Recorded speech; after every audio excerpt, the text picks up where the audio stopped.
Okay. So, playing with YouTube and having such a great time with the technology. Sorry, everybody. I switched over from the other scheduled one. I'm going to go make a post. I'm going to copy uh, on here, find out where this thing is, try to share this thing with everybody. Oh, there we go. Got one person who popped in for it. Going to let other people know where I'm at on the other video, and then hopefully we can all get this party started. Just hold on a second. On live, go to my channel. All right, so for those who asked some questions, I'm going to go ahead and read off questions. So we've got David. Hi, Tim. What mindset advice would you give someone who is starting their own digital marketing agency? Once more or less, that is a solopreneur, meaning doing everything on their own. Okay, David, doing everything on your own, you've got to focus on keeping everything simple. You never want to expand. That's why I always say little hinges swing big doors. We want just a handful of clients and we're going to treat them very well. So if we focus on simplicity, and simplicity is first with the number of clients. Too many people try to go out and get a whole bunch of them, and maybe even they think because I'm just getting started, I got to charge only a small amount of money. And so then they struggle in the beginning, and then they get in this mindset of I've got to have more clients, because my clients will only pay me this small amount of money that I've started charging. And that mindset gets ingrained pretty quickly. So that's why I try to focus on this channel about developing expertise, so that when you come into the world of being an entrepreneur, you've already got the ability to sell at a higher level, because you've got something valuable for your clients. But a lot of the gurus try to teach that anyone can come in and be an amazing marketer, amazing advertiser, and you'll make a lot of money with your clients, and it's super simple. But they overlook the fact that you need expertise. This is very critical to your success. Can you get that expertise over time? Well, yeah, I did. Like, I hustled, I learned some things, and I put it into action, and I got better and better over time, and I increased my rates over time. But even in my very first year, when I heard that phrase, little hinges swing big doors, that's when I realized all I needed was 10 clients to have the income that I wanted. 10 clients at $10,000. That was my entire mindset. And by focusing only on clients who would say, yes, I'll pay you 10 grand or more, I quickly started getting clients that paid far more than $10,000. But before that, I was struggling to get $3,000 or $4,000 per client.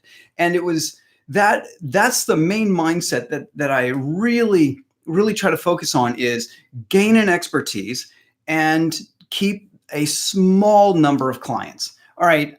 And that's probably not the answer to the question that you were after, but we can go back into that in depth. Let's see. All right. So there's no more questions on the one that was supposed to go live, the scheduled one. For some reason, it would not let me go live. YouTube. All right. Ahmed, hey, how are you doing? Thanks for your help. How do you deal with stress related to low income periods? Panic, and then get my shit together.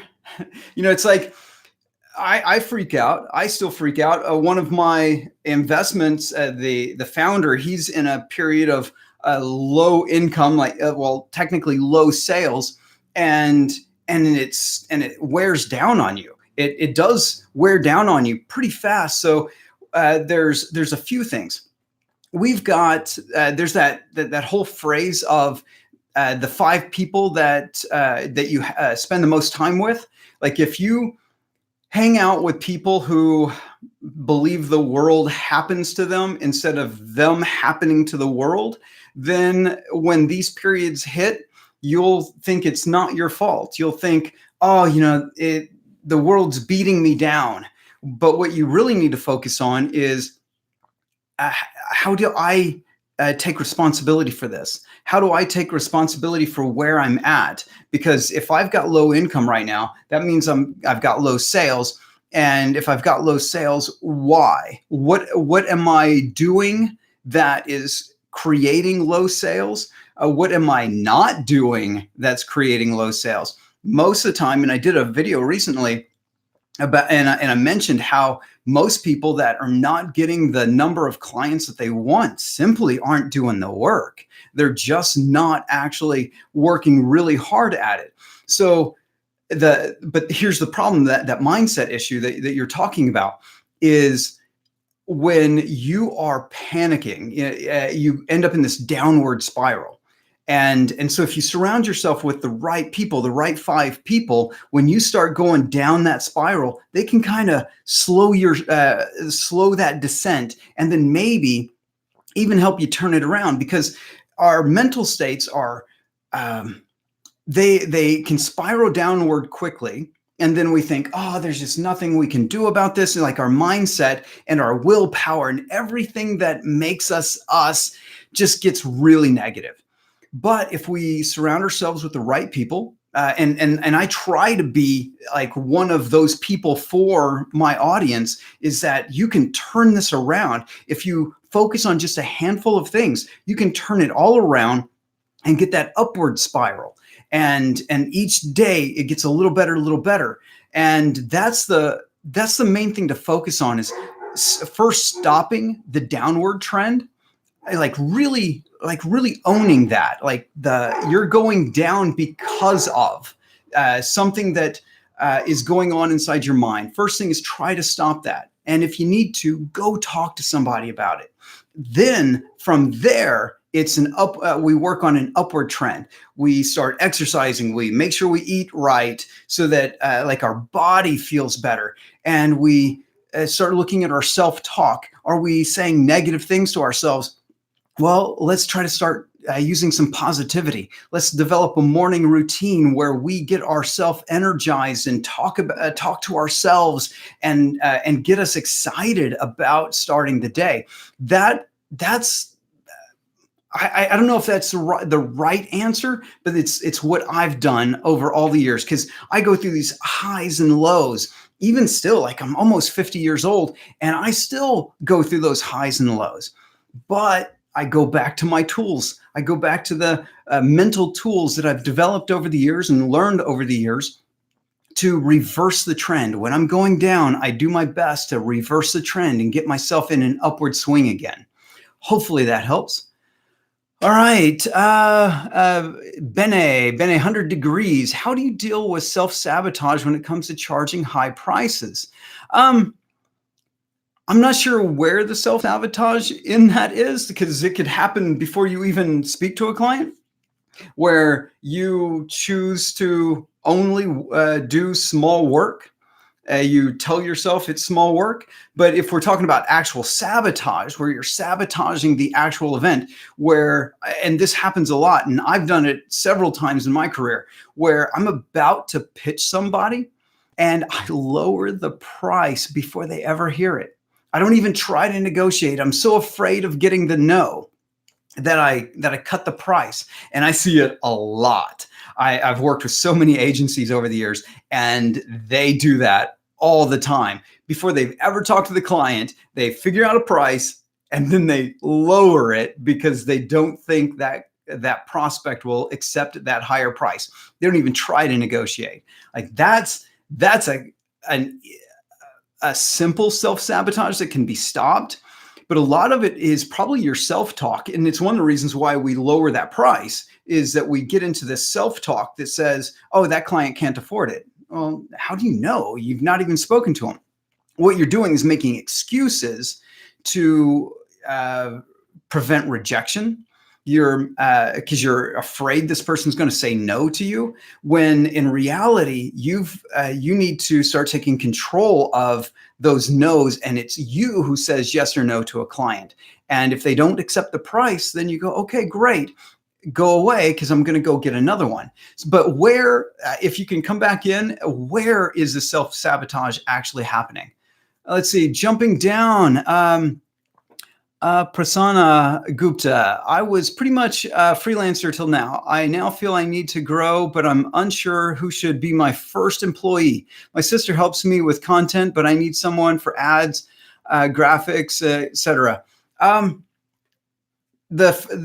The first person you need is probably somebody to help you with projects. I like going with a project manager first, especially a project manager with some form of technical skill. So it could be one of the things that you've mentioned, graphics or ads or something, copywriting. They have some marketing skill that you need, but they can also manage projects for you. And then that way you can free up more of your time to start working on your business. A lot of people go with an assistant, which seems like with the content, you've got somebody helping you with content. A lot of people go towards the lower end labor first. I would try to find what's the one labor out, maybe the project management, but let's say it's not project management. What's the one piece of labor that if you did that one thing, it would free up a massive amount of your time to grow your business? What is that one thing? Find it. Don't try to solve ads, graphics, and a million things. Find the one that's going to give you 80% of your time back. All right. Shay De Silva, Tim, I'm going through a tough period without much work, but I have the expertise. How can I use cold email effectively to generate some website design and digital marketing projects ASAP? Should I pitch from the get-go, focus on just providing free value, long sales pitch, or short conversational dialogue? First target. So one of the things about that I grew up in the direct response world and learned that the list is your most important thing. So you could say, oh, do I need something long? Do I need something conversational? I don't know until we know who you're going after. Like you've got to get to know your target, your ideal client. Who are they? What are you really good at? You're an expert. So what are you good at? What problems can you solve? And then who has those problems? And then that's where you start building your list. You can go watch the hit list marketing video that I did and go into that and start building the lists that you need. And then back to the actual question, do you go with long or short? Well, if you're doing cold email, you've got to be a marketer. Grab somebody's attention. They're getting spammed like nobody's business. Not just with your industry, because all your competitors are spamming them too, but they're getting spammed by everyone else. And you don't want to get lumped into that. So you've got to test. You've got to try writing some really good copy for your emails. Great subject line, great first sentence to get them to read the next sentence. Joe Sugarman, let's see right there, Advertising Secrets of the Written Word. Joe Sugarman talks about what's the purpose of the headline is to get people to read the first sentence. What's the purpose of the first sentence? To get people to read the second sentence, and so on until they've read the last sentence of your sales letter. Think of that when you're writing the email. Would somebody be captivated by this? Does it address their problem? Does it address the needs that they have? Will they even pay attention to this? So that's one of the things that you would go with. What I would recommend you do is go to LinkedIn and try it there first, because LinkedIn has I get spammed all the time in LinkedIn, and I get the worst spam.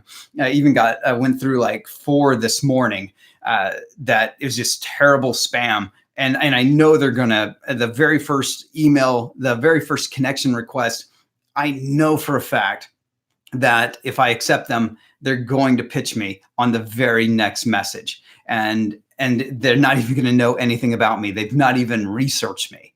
And so if you actually target people, pay attention to them, not you, because if you focus on you, oh crap, I need money now. I need my needs. That's not how successful businesses work. You have to create value for other people first. And that doesn't mean you have to like give them a bunch of content or anything, but the value is that they have to see your words and go, yes, this person might be able to solve my problem. And then they'll start a conversation with you. And so the first thing you want to do is ask for a conversation. You don't want to go for a sale, like I can solve your website or whatever, I can design your website. No, just ask for a conversation. Then if they don't immediately respond to that, well, you might, and their target, like you've got a great list, they are your ideal client, then you would send them a video. Just do a short little video, selfie video like this, and talk to them and say, hey, Jim, I was looking at your site. I've already sent you a message. I didn't hear back from you, but I wanted to make sure that I'm giving you value. So I took a look at your website. Here's a few things that you could change. No, you don't need to hire me for these. You don't even need to hire some other web designer, or even use your webmaster if you have one. You could easily make these changes yourself. If you do that, you should see a bump in your conversion rate.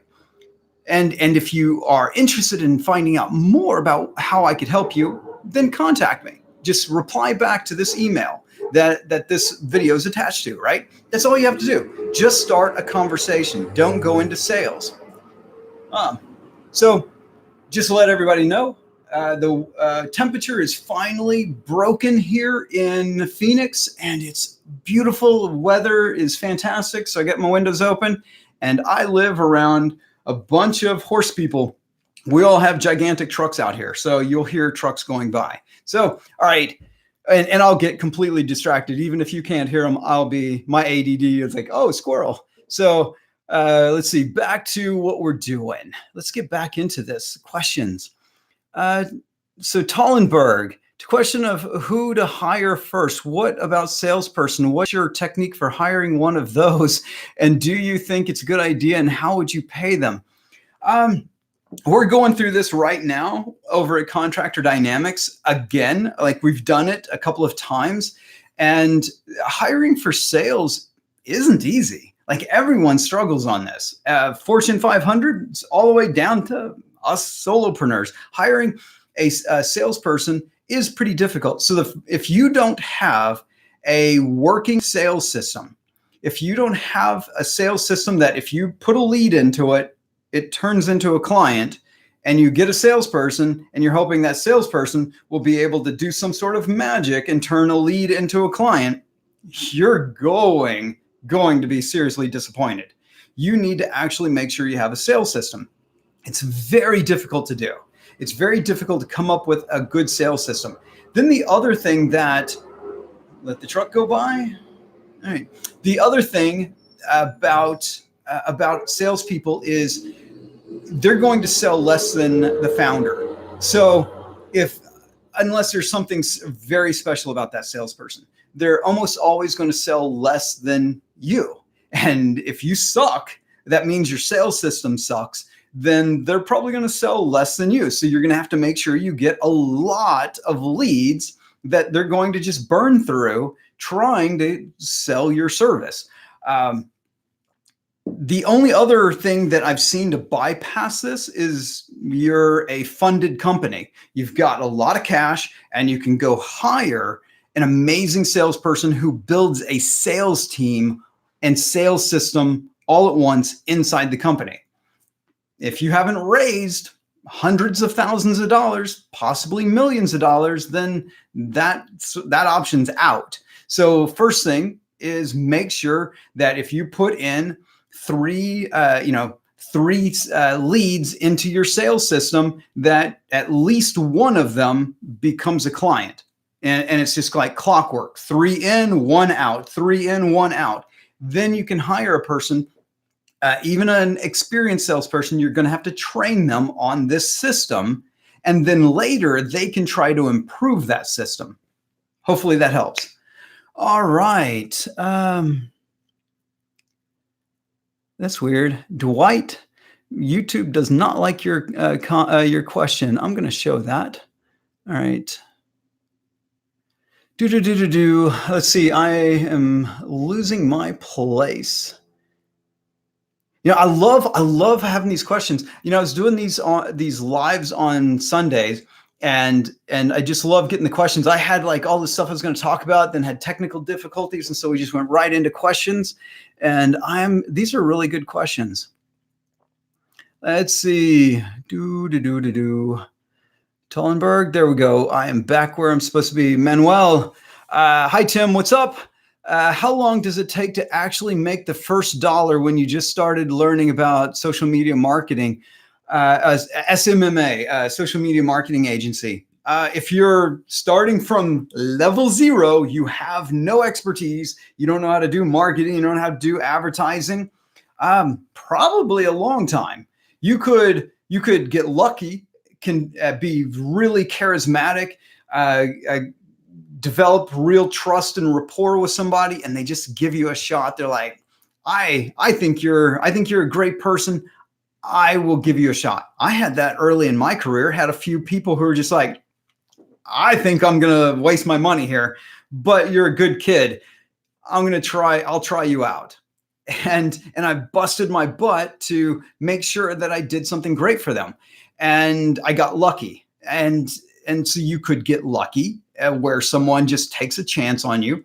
But then the other is work hard. I've got a video on becoming an expert in 90 days. Go watch that. Like actually try to develop real skills, not just the crap you'll learn in a SMMA course, but actually learn a craft, be good at something, have real expertise, and then bring that to a client. And the great thing about a service business is you could make money day one in theory. But if your day one means that you don't have any skills, like you would have a hard time getting a job at McDonald's, then you're probably going to have a hard time getting a client. So you need those skills first and then go looking for a client.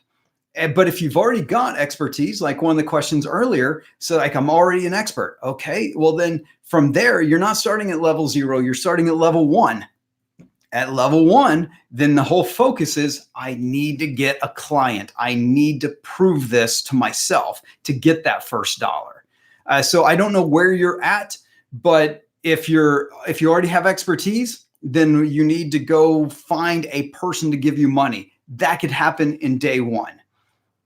Probably going to take you 2 or 3 weeks of talking to people, like working really hard, treating it like a full-time job, getting those clients, those first clients, treating it like a full-time job because, well, should be your full-time job. All right. David's back. Okay, I better take a drink of water. Been drinking coffee here. Let me finish this. Nice and cold. I should have put ice in that and then pretended like it was done on purpose. Okay. I have a client who proposed, this is David Rodas. I have a client who proposed revenue sharing as a form of paying for my services. What are your thoughts on this? This client wants to go 30-70 on all revenue generated from their e-com site. Wow. So they better have amazing margins if we're talking 30% of all revenue. Like if most e-com sites don't have those kind of margins. So if you took 30% of revenue off this person's business, they'll be out of business in a month or 2. But let's say they're only selling digital products. I don't know. I'm just going to guess they're selling digital products. 30%, that's not bad. So you do 30% and then you bring in all this business. How do you ensure you're going to get paid? I've had way too many revenue sharing deals, especially early in my career. I thought, oh, this seems like a great idea. I'll bust my ass and we'll all win. right? Because I'm getting paid on performance. But then I got hosed. I got people who were saying, nope, you did not generate those sales. Those sales were generated by our own activities. So you don't get any of that money. And I got very little money, or in some cases, just no money whatsoever.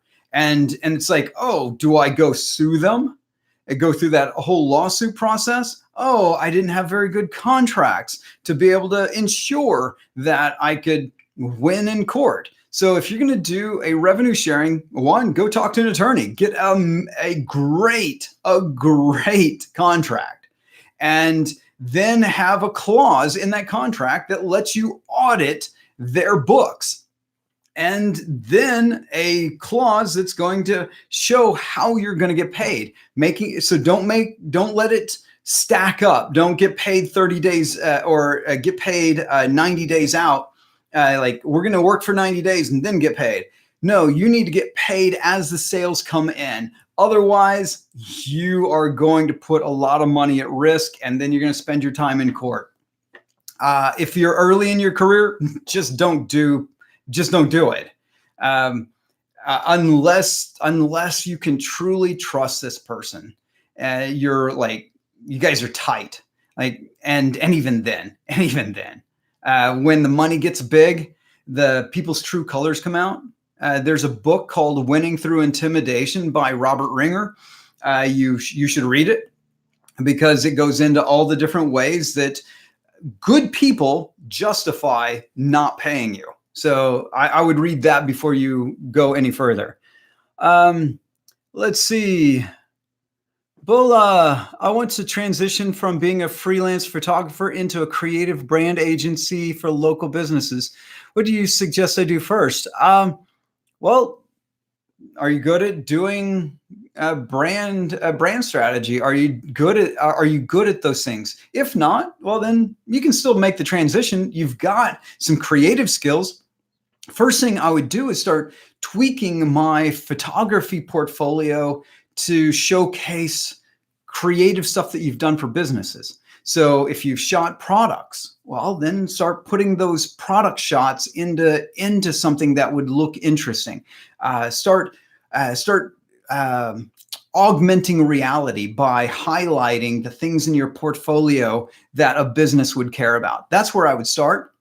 And then I'd go get my first client. I would focus on working with a client, and you might not get paid for strategy right up front, but do strategy for them, work on all the ideas, then move right into getting them to pay you in phases. So I would break out the creative work that I would do for them in at least 5 phases so that you get paid up front. And then so you get paid for first phase up front. And then when you finish it, you move to the second phase, get paid for that, move third phase, get paid, so on.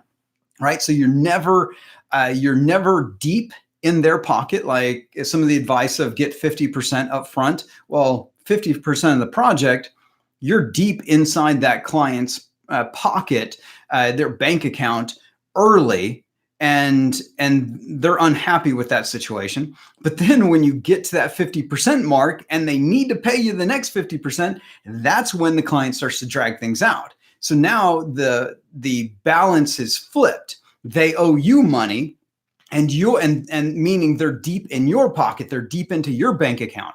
So I would rather you start working on phasing those out and just pick one client, go get one client and do this. So a lot of these things are kind of like this question, and I don't mean this to be insulting because we all do it in some aspects of our life, is permission seeking.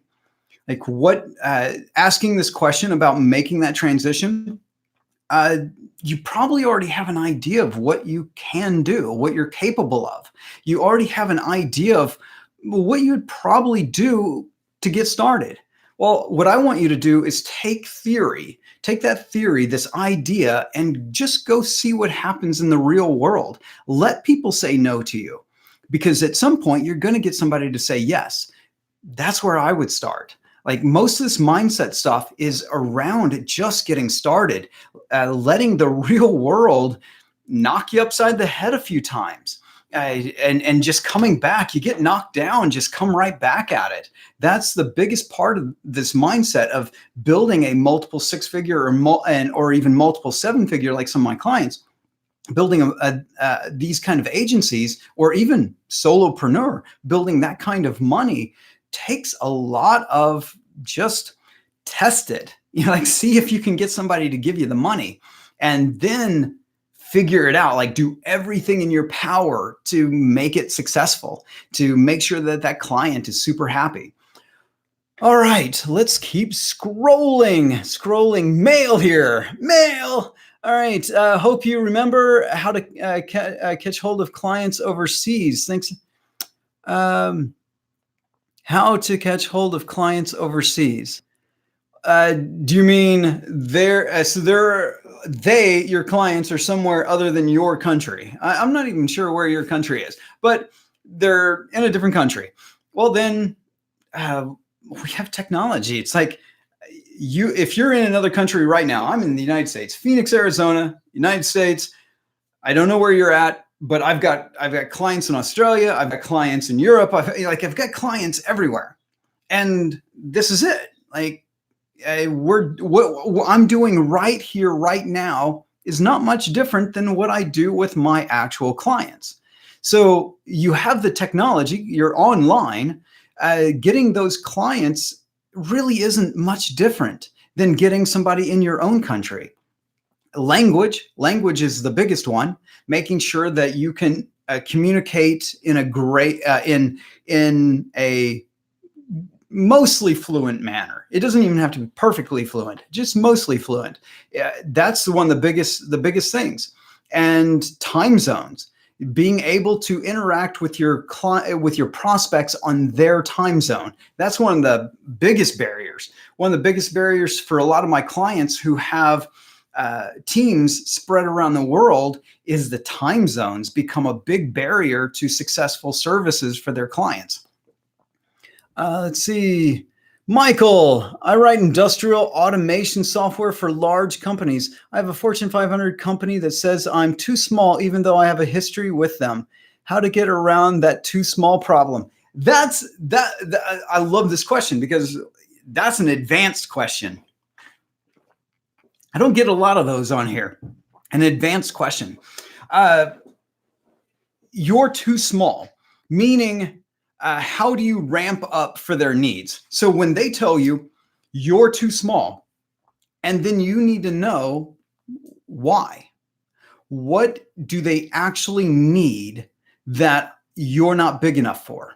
Because the work that they may actually need you to do might only need you and one or two other contractors that you bring in. It might only be that. And then if you can get them to see that, but you don't need me to be gigantic to solve this problem. Okay. If that's the case. So then if that's not it, they just need they want you to be big because they don't want you to go out of business. A lot of large companies believe that if you're large, you're just not going to go out of business. If you're small, you're going to go out of business. To some extent, that's true, but big businesses go under all the time because they get too big and their margins get too small and they go under. So if you need that, then what I've done is, you should already have errors and omissions insurance. But one of the other things you can do is get bonded.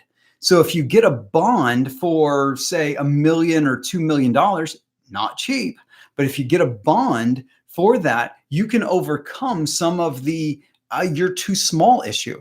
Because if you go under, then their project gets harmed. So you can get a bond to protect your clients from you going under.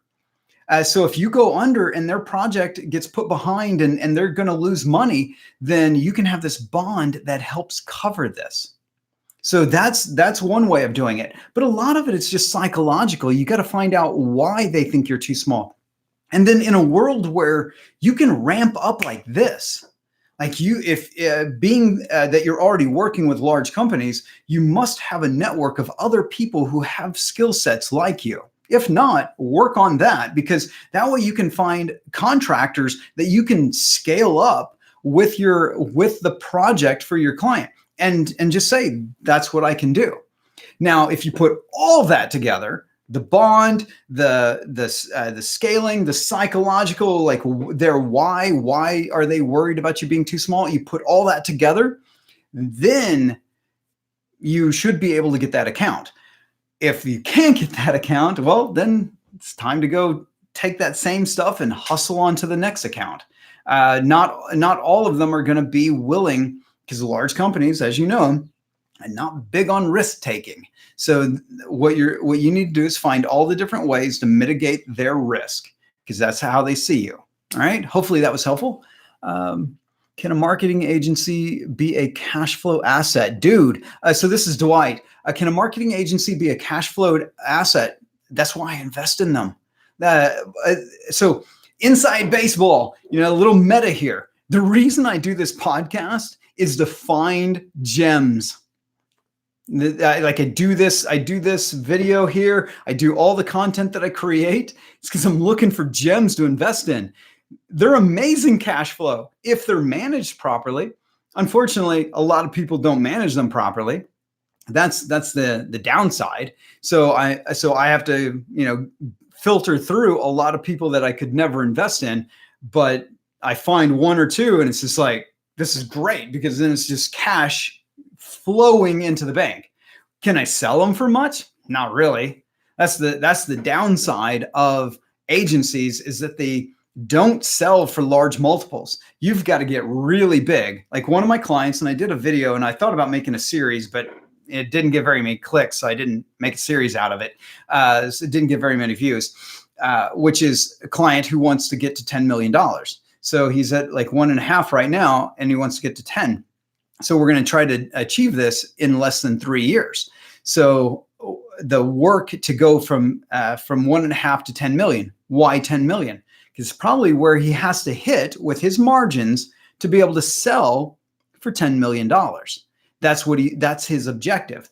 And even then, he's probably going to have a 2-year earnout to be able to get that $10 million.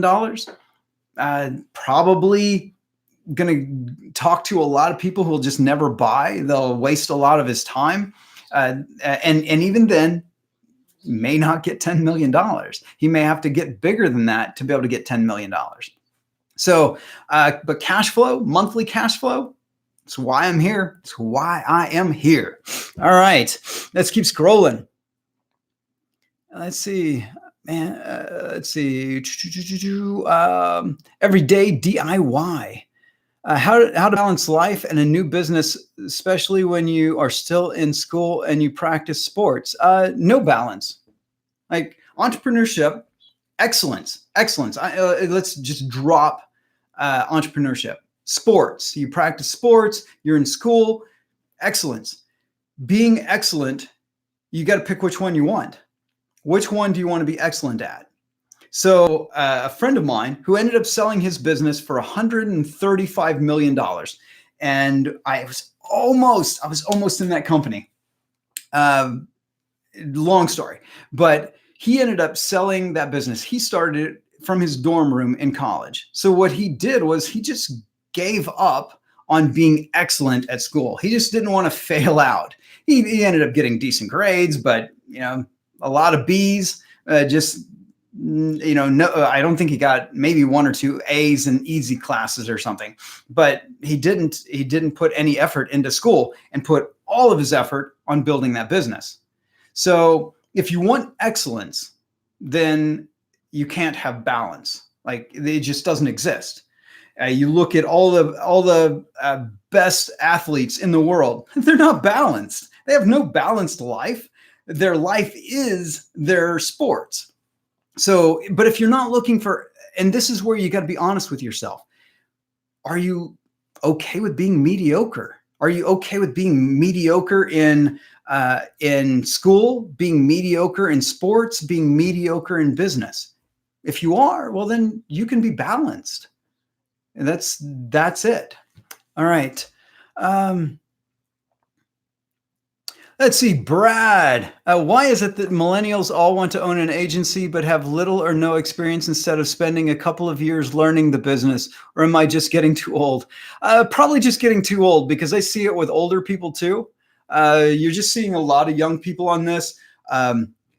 Partly because some young people have had a modicum of success.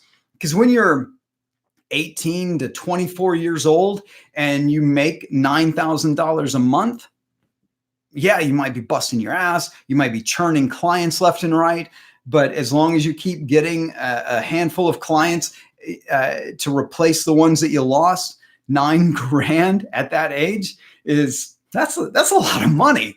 All right. It's a lot of money when you're in your 30s and 40s and 50s, $9,000 a month. So that's the attraction.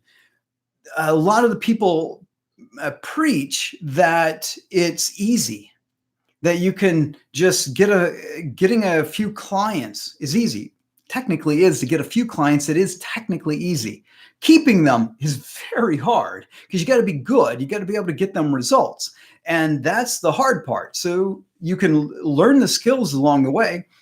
Going back, so Brad, like going back to the beginning of my career, I had a failed startup, busted my ass, learned a lot, but I had a failed startup. Like, why didn't I just go work for somebody? Why didn't I go get those skills? Because I don't know, I'm insane. Like, I'm nuts. Like, working for myself. I already learned when I was in the military, I wasn't good with authority. I didn't like being told what to do. So I kind of understood I was unemployable. So I focused all my energy on building my own thing, which meant I failed a lot. So a lot of young people, if they're willing to overcome their failures, if they just want to go at this really hardcore and try to be excellent at it and overcome those failures, pick themselves right back up. It's okay that they don't know anything, but it's not going to be easy. And I think a lot of them think it's going to be easy. We saw this with the .com era. When I got started, there were people who were in their early 20s, like I was, who were writing a business plan on a napkin, getting funded with $5 or $6 million, and going and blowing it, and then out of business, and nobody cared. It was like you could get rich and not even have any customers. So I went chasing that dream. I dropped out of architecture school to focus on the internet, and off I went. Right. So all young people are dreamers. What I hope for is taking some experts who are older and turning them into dreamers, get them to dream and achieve a business that they can love and enjoy and get paid a lot of money. Right. I don't know. I was just rambling there. Young people, I love you guys. I love your energy. Let's see. Any advice?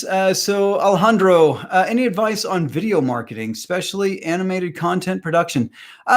Overly generalized question, Alejandro. Video marketing's cool. Everything should be video. A lot of people should be doing tons of video. That's all I got. Like, it's too general. I think video is important. That's why we're here, right? I think it's important. I think it's great for ourselves. I think it's a great thing that you can sell to other people. You got to charge a lot to be able to do great video for people, but I think it's important. Let's see. Ucolab Studios. Hi, Tim. Just want to say great job with the videos. Been waiting for a live stream to tell you how much I appreciate it. Thank you. Thank you very much. I realize it's been a while since I did a live stream. Let's see. It is hard to find people who are knowledgeable and willing to share that knowledge. What would your advice be for someone who can't find a niche they are passionate about? Get passionate about the business. Get passionate about the process. I don't know if you've heard of the dude, the prophet. What was that dude's name? Marcus Lemonis. He's got this whole thing: people, process, and product, right? So you got to get passionate about one of those three things. For me, like, marketing a long time ago, I loved it. I was passionate about it. I was passionate about learning copywriting, and I was passionate about advertising and all of it. Now I'm excited about the process. I get involved in the operations of my clients. I like that. So it's not so much that you have to find a niche to be passionate about, but find people to be passionate about, find products to be passionate about, find the process in your own business or in someone else's business that you can be passionate about. You don't have to go after a niche. Actually, I'm kind of against niches anyways. I'm one of the few people that say like the whole niche idea is kind of bullshit. So you should be focusing on more about worldview. Who's got a worldview that you can be passionate about? What's your worldview? Do you bring something to the table that people across industries think, I'm in on that. You've got such a great idea, a great worldview, a great perspective that I'm in. Do work for my business. If you can find that, be passionate about that. All right. Let's see. Lazar, what do you look at a company in order to invest? Is that revenue, team, clients, location? The founder. That's the very first thing I look at, because the founder is, it's this mindset thing. That's why we're talking about this mindset now. Someone with a terrible mindset is a terrible investment. They could already have a lot of revenue. They could have a bunch of other things. But if they've got a mindset that doesn't fit with what I want to achieve, I can't invest in them. So that's the very first place I look. Then I look at, well, what kind of product do they have? What kind of a unique selling proposition? What's their secret sauce? Those things I'll look at after the fact. But the first thing is I just try to get to know the founder and see if this person is worth taking a risk on and helping that person grow a large business. If that's not a fit, then we just don't do it. That's how I go. Let's see. It looks like we're done on questions. Looks like we're done here. Anybody got any additional questions? One last question. We had technical difficulties, ended up from one section to this live stream instead of the one that was scheduled. So I'll give an opportunity for one more question. Let's see who's got an awesome question. No? Okay. Before you all go, hit that like button. Help me out here. Let's get other people to see this. Let's get everybody to share. You Collab Studios. Hi, you're straightforward. That's what I like. Thanks. I appreciate it. What do you think are the most important processes an agency should have implemented? Client getting process. You've got to have a good system for turning people into customers. Like that's like key. But then the second one is a good system for keeping them. And a lot of people think that system for keeping clients is the thing that they do, the results they get. But there's a lot of agencies I've worked with who lose a lot of clients, and turns out it wasn't their results. They were happy with the results, but it was their communication. It's usually a lack of customer service, that the level of communication between you and your client, that's what they'll notice first before they notice a lack in your deliverable, before the results. They will notice that you're not taking care of them the way they would like to be taken care of, or that you just don't have a solid process for taking care of clients. They'll notice that long before they'll ever notice the deliverable that you are paid to give them. That's it. Okay, David, not a question. Just wanted to say thank you for all your insight and help. Well, David, I really appreciate you coming on, and I thank you for the kind words. I'm hoping I help as many people as I possibly can with these live streams and all my other crazy videos.